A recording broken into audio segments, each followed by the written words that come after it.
Merci, Madame la Ministre. Pardon, je vais reprendre le télétravail. Je pense que la réponse, c'est le choix de la personne. Moi, je n'ai pas de dogmatisme là-dessus. Si ça correspond au choix de la personne, à ses problématiques personnelles et qu'on lui offre l'occasion, après, la vie sociale, c'est un choix aussi. Donc, je n'ai pas de dogmatisme. Il faut pouvoir le libérer, il faut pouvoir le proposer.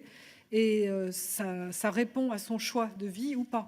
Donc, je pense qu'il faut pouvoir le proposer et puis voir comment ça fonctionne et si ça répond à son besoin. Donc, je n'ai pas d'a priori, c'est une palette parmi d'autres d'accès au travail. Ça peut être une étape, ça peut être un besoin, ça peut être une réponse. Il faut que ce soit un choix avant tout. Voilà. Pour Madame Lecoq, sur les associations au service justement des parcours, en didactique, je connais bien, c'est Pascal Jacob qui porte cette valeur de l'autonomiseur. Moi, j'ai envie de dire que ça fait partie des palettes possibles. Il faut voir comment ça... Mais ne compliquons pas non plus le paysage, puisqu'on est en train d'essayer de les identifier, ces dispositifs. Il faut juste que ça réponde à un vrai service, qu'on puisse les identifier. Est-ce qu'il faut le rattacher à la MDPH, pas à la MDPH? C'est un grand débat qu'on a aussi souvent avec Pascal Jacob. Je pense que c'est une idée en devenir qui est intéressante. Il faut pouvoir l'expertiser aussi. Mon cheval de bataille, c'est de pouvoir expertiser de la même façon que l'emploi accompagné pour essaimer. Parce qu'il faut qu'on puisse essaimer vraiment, en termes de politique publique, ce qui marche et arrêter ce qui ne marche pas. Donc, je dirais, expertisons et puis voyons si on peut le développer, voyons quelles sont les sources de financement et voyons. Je n'ai pas de réponse a priori là-dessus. C'est en effet une idée intéressante. En plus, ça fait de la pérémulation, c'est-à-dire de l'autoreprésentation des personnes qui savent très bien parler d'elles, de leur compensation, etc. Donc c'est aussi une pierre à l'édifice de sensibilisation et de prise de conscience de ces compétences de ces personnes.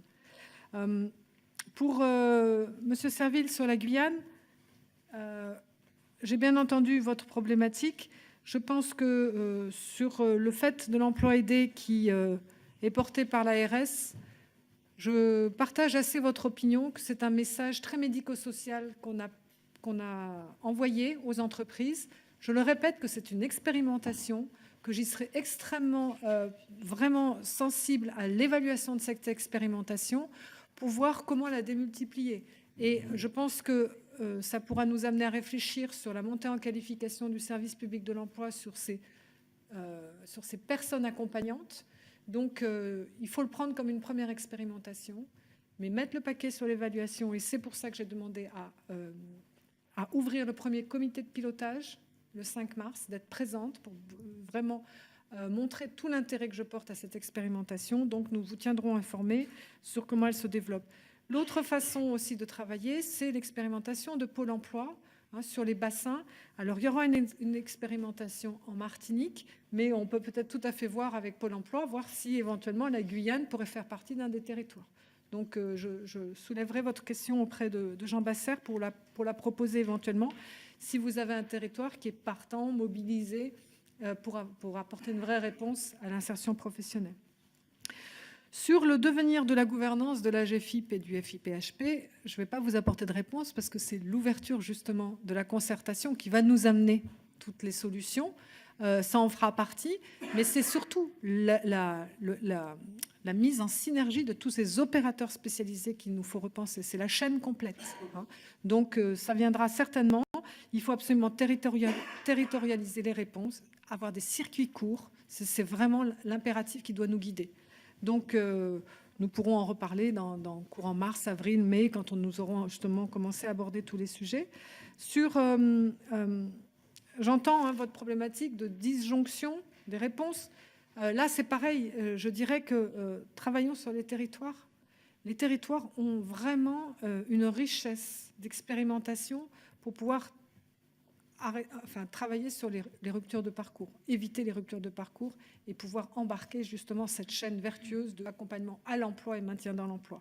Donc, c'est tout le travail justement que nous sommes en train d'ouvrir en termes de concertation. Et sur Madame... Et puis le DUOD, donc, excusez-moi. Alors, le DUOD, je ne sais pas si tout le monde est au courant de ce que c'est. Ce sont nos amis européens, notamment irlandais et belges, qui ont initié ça il y a quelques années. Ce sont nos amis du Lot-et-Garonne qui l'ont porté en France depuis plusieurs années.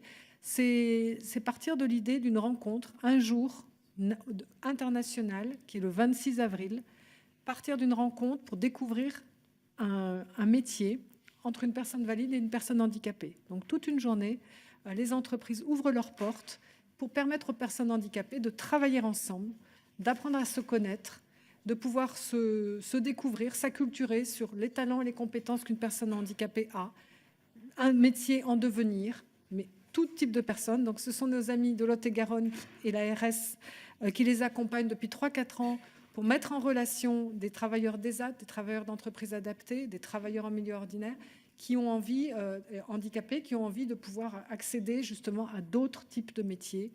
Il va y avoir un site internet dédié, duod.fr. Il va y avoir une plateforme de mise en relation et nous le développons au niveau national. Nous voulons en faire un emblème de ce 26 avril, de cette rencontre entre ces deux mondes. Nous challengeons tout le monde, la représentation nationale. Nous challengeons les ministres du gouvernement, le président de la République, le Premier ministre, les chefs d'entreprise, tous les métiers autour de nous, les médias, les reporters, les journalistes, etc., pour qu'il y ait cette rencontre entre deux mondes, pour lever cette autocensure des personnes handicapées sur des métiers possibles. Je pense que vous avez un énorme challenge, vous, en tant que représentation d'un engagement politique, de pouvoir montrer justement à des personnes handicapées qui ont envie d'aller vers justement un nouveau métier, une nouvelle représentation. On a énormément d'autocensure des personnes handicapées à aller vers des mandats, politiques, aller vers des engagements. Donc c'est l'occasion, le duo dès le 26 avril. Vous allez recevoir un duo des modes d'emploi pour pouvoir vous accompagner. Mais je pense que dans vos circonscriptions, justement, nous travaillons avec les associations qui sont totalement partenaires sur cette opération. Pour ne pas en oublier aucune, nous avons bien sûr, j'ai pas le nom pour ma liste, l'APF, la Page, l'UNAPI, l'ADAPT, toutes les associations, et j'ai dû en oublier, je m'en excuse, la Croix-Rouge, toutes les associations sont mobilisées justement pour organiser cette rencontre. Donc je pense qu'on a là un beau levier de montrer les compétences et de faire vivre cette vraie rencontre entre travailleurs handicapés ou travailleurs en devenir, handicapés certes, mais travailleurs en devenir, et puis ouvrir les portes des entreprises, ouvrir les portes des différents métiers, quels qu'elles soient, pour aller plus loin. Nous sollicitons aussi bien sûr les sportifs, les milieux culturels, voilà, de façon ample et nationale. Nous allons challenger les Français à changer le regard sur le handicap en montrant le potentiel des personnes handicapées. J'ai dû oublier quelque chose, mais... La formation et l'accompagnement. Oui, vous avez raison. En revanche, je pense qu'il faut aller vers le droit commun. Et il faut adapter le droit commun. Ça, c'est très, très important. Il faut arrêter de penser formation spécifique. En revanche, il faut pouvoir travailler sur le temps de formation, parce que vous avez raison, parfois, quelqu'un l'a redit, il y a de la fragilité, il y a de la fatigabilité, et il faut travailler sur les adaptations possibles sur les formations. Donc là, on a un très gros enjeu, mais il faut surtout travailler sur le droit commun, sinon on n'arrivera pas à servir le plus grand nombre. Et on voit bien qu'il faut qu'on change d'échelle. 500 000 demandeurs d'emploi, 1 million de travailleurs, de personnes handicapées qui ont renoncé au travail parce que c'était trop compliqué. Donc il faut vraiment qu'on arrive à travailler sur le droit commun pour irriguer le droit commun des spécificités du handicap. Voilà. Bien, Madame la Ministre, vous le voyez, on s'était engagé à vous libérer à 18h. On a fait mieux encore, puisque nous avons cessé à 17h55.